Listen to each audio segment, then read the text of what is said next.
Hi, Lynda Kenny here, and I spend my time helping people to get from where they are today to where they want to be tomorrow. Today's video I want to talk about staying silent when you need to stay silent. I'll explain what I mean by that in a minute, but before I forget, I do offer a 20-minute complimentary discovery call, and if you want to take advantage of that, go and visit my calendar at callwithlynda.com or reach out to me on Facebook. So, what do I mean by staying silent? Well, sometimes I don't know whether you've ever been in a group situation where there is a silence and you're the one that feels you have to break it because you don't like the silence.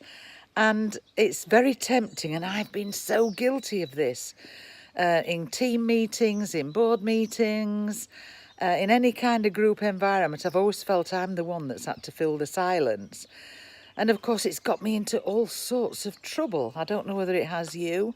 I remember always the night before a board meeting in my previous business, we'd always stay the night before in a hotel, and everybody used to be chatting about what the agenda was going to be and giving their opinions, and I almost allowed those people to load my gun.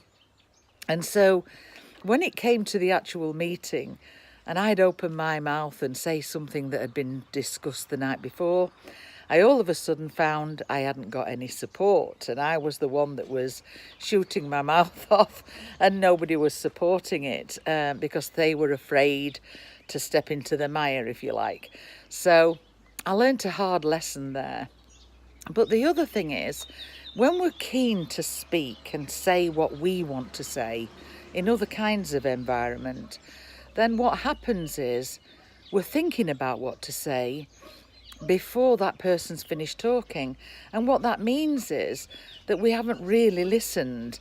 We're listening so that we know what to say next rather than hearing what they're actually saying.